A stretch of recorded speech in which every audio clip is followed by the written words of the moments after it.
Very good evening all of you. और आज मैं आपके साथ डिस्कस करने जा रहा हूँ सीबीएसई के सैंपल पेपर की सबसे इम्पॉर्टेंट गाइडलाइंस। क्योंकि जब आप एग्जाम देने जाते हैं और आपके हाथ में आता है क्वेश्चन पेपर, तो क्वेश्चन पेपर पे नियर अबाउट 40 पेजेस का क्वेश्चन पेपर होता है बोर्ड का। तो आधे बच्चे तो इसलिए घबरा जाते हैं कि सर ये 40 पेजेस का पेपर है, इतना बड़ा पेपर। तो मैं उसी चीज को आपको समझाना चाहता हूँ। आधा पेपर हिंदी में लिखा होता है और आधा इंग्लिश में लिखा होता है। तो जो इंग्लिश वाला कंटेंट है, इट मींस 40 पेजेस में से 20 पेजेस तो आपके वैसे ही खत्म हो गए, यानी पेपर बचा सिर्फ 20 पेजेस का।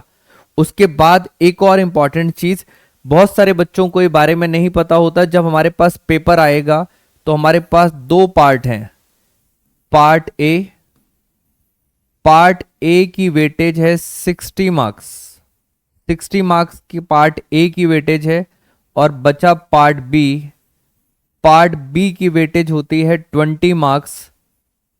इस 20 मार्क्स के अंदर आपके पास चॉइस होती है, या तो आप अपनी बुक पढ़ें फाइनेंशियल स्टेटमेंट वाली, जो हमने सीखा था 20 मार्क्स में फाइनेंशियल स्टेटमेंट, या एक और चीज होती है कंप्यूटराइज अकाउंटिंग। तो इन दोनों में क्या होता है, चॉइस। तो कुछ बच्चों को इसकी नॉलेज नहीं होती और वो पेपर के पेजेस टर्न करते जाते हैं और कंप्यूटराइज अकाउंटिंग भी थोड़ी बहुत सॉल्व कर देते हैं। तो आप अपना टाइम वेस्ट ना करें। बी पार्ट 20 मार्क्स में चॉइसेस हैं, आइदर फाइनेंशियल स्टेटमेंट और कंप्यूटराइज अकाउंटिंग। नॉर्मली बच्चे कंप्यूटराइज अकाउंटिंग नहीं लेते हैं, वो लेते हैं फाइनेंशियल स्टेटमेंट। और ये जो 60 मार्क्स हैं, ये आपको पता है, ये इस 60 मार्क के अंदर हमें पढ़ना है पार्टनरशिप और कंपनी अकाउंट्स। तो मैंने आपके साथ एक पार्ट बी के बारे में बता दिया कि कंप्यूटराइज अकाउंटिंग को करना है एलिमिनेट। तो 40 पेजेस का पेपर था।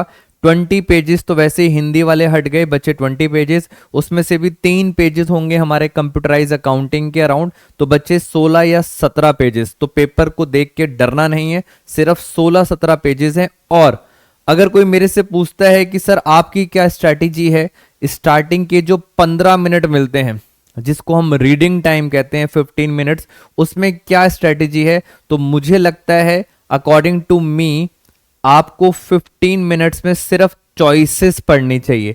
चॉइसेस का सिलेक्शन बहुत इंपॉर्टेंट है। क्यों? बिकॉज अगर आप देखें सीबीएसई की गाइडलाइंस, इसके अंदर पॉइंट नंबर 9 में बता रहे हैं बहुत सारी इंटरनल चॉइसेस दे रखी हैं। और इंटरनल चॉइसेस 7 क्वेश्चन 1 मार्कर है जिसमें चॉइसेस हैं, 2 क्वेश्चन 3 मार्कर्स हैं, एक क्वेश्चन है 4 मार्कर और 2 क्वेश्चन हैं 6 मार्कर। अगर टोटल चॉइसेस काउंट करूं, 7 क्वेश्चन 1 मार्कर, 2 क्वेश्चन है 3 मार्कर यानी 6 नंबर, एक क्वेश्चन है 4 नंबर का और 2 क्वेश्चन है 6 नंबर के, तो 12। तो कितना हो गया, 6 और 4 10 और 12 22 और 7 29 मार्क्स की आपके पास चॉइसेस अवेलेबल हैं। बेटा अगर बेस्ट सिलेक्शन कर लें 15 मिनट में, अगर 29 मार्क्स का पेपर पढ़ लें और उसमें सेलेक्ट कर लें कि हाँ हमें यही पार्ट करना है, तो आपकी आधी टेंशन हो जाती है खत्म और 29 मार्क्स का पेपर भी आपने पढ़ लिया। तो चॉइसेस का सिलेक्शन आपको स्टार्टिंग में देखना है। दूसरी इंपॉर्टेंट बात जो मुझे आपके साथ डिस्कस करनी है, ये चॉइसेस हो गया, पेपर का सेटअप हो गया, ए और बी, कंप्यूटराइज अकाउंटिंग को एलिमिनेट करना है, ये सारी की सारी मैंने आपको बातें बता दी। इसके बाद जब आप क्वेश्चन स्टार्ट कर रहे हैं, तो इस साल का जो सीबीएसई का पेपर होने वाला है, आपने क्वेश्चन की रिक्वायरमेंट जरूर पढ़नी है।